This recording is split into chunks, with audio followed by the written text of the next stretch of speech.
Amaze Media, presenting universal news whenever possible.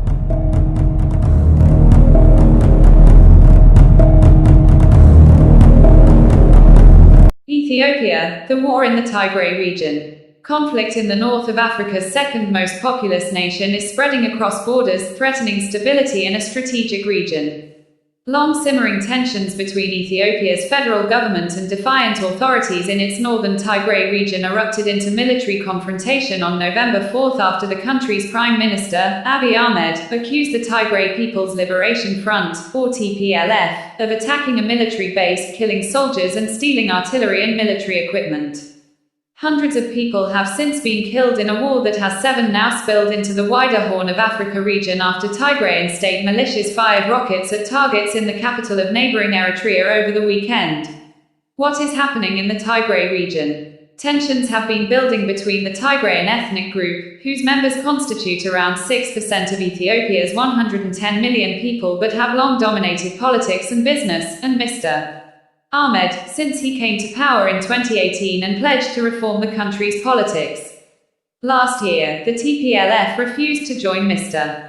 Ahmed's ruling coalition, which is seeking to transform the federal bloc that has ruled Ethiopia since 1991 into a more centralized political force.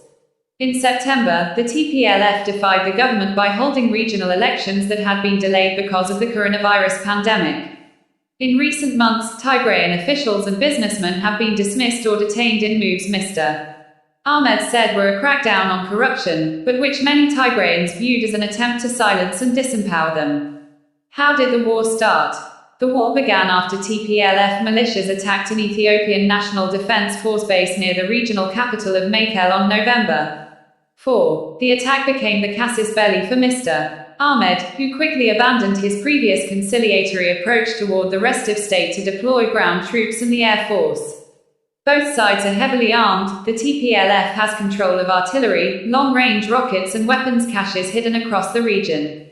Mr. Ahmed's government declared a 6-month state of emergency in Tigray, and Internet Access Monitor NetBlocks reported that the Internet had been shut down in the region and telecommunications appeared to be closed off.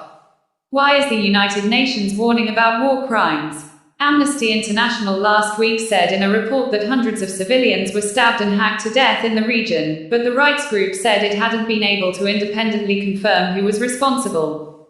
Local witnesses blamed the Tigrayan forces, but the TPLF blamed the Ethiopian government.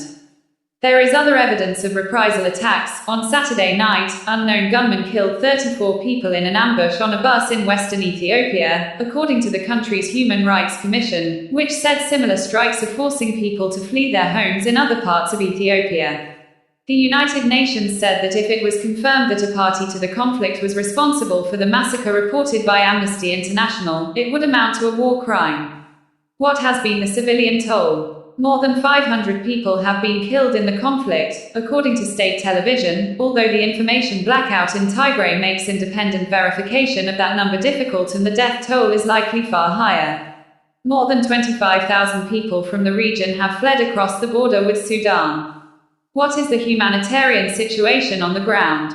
The UN has warned of a looming humanitarian disaster with millions at risk amid dwindling supplies of food, fuel and other necessities. Before the hostilities began, Tigray already had 100,000 internally displaced people following a war with Eritrea that ended a decade ago, and 600,000 people were dependent on food aid. Days of airstrikes have destroyed the state's electricity grid and hit fuel supplies, threatening to worsen the humanitarian crisis. The UN High Commissioner for Human Rights Michelle Bachelet has expressed increasing alarm at the rapidly deteriorating situation.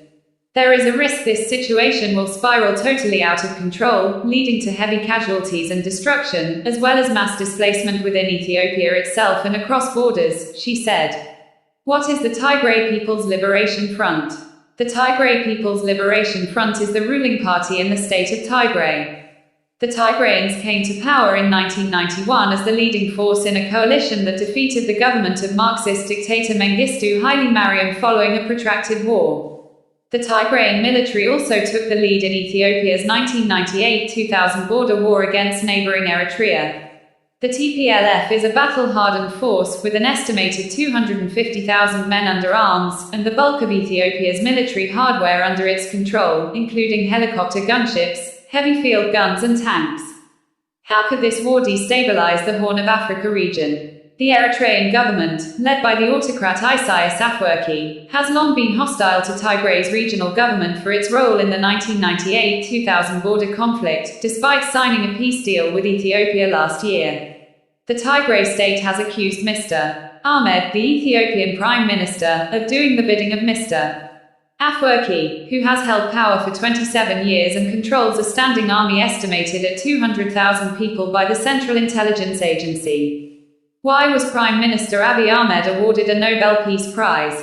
Mr. Ahmed was awarded the 2019 Nobel Peace Prize for his work toward ending a 20-year conflict with Eritrea and opening up one of Africa's most entrenched one-party systems. A 44-year-old former army officer, he emerged as prime minister from an opaque power struggle in Ethiopia's ruling party, but then upended politics in the East African nation with announcements that shattered political taboos, releasing thousands of political prisoners, legalizing opposition groups long classified as terrorists, and ending the border conflict with Eritrea. I am Rebecca Barnes for Amaze Media reporting from Nairobi, Kenya. Thank you for listening our Tubecast.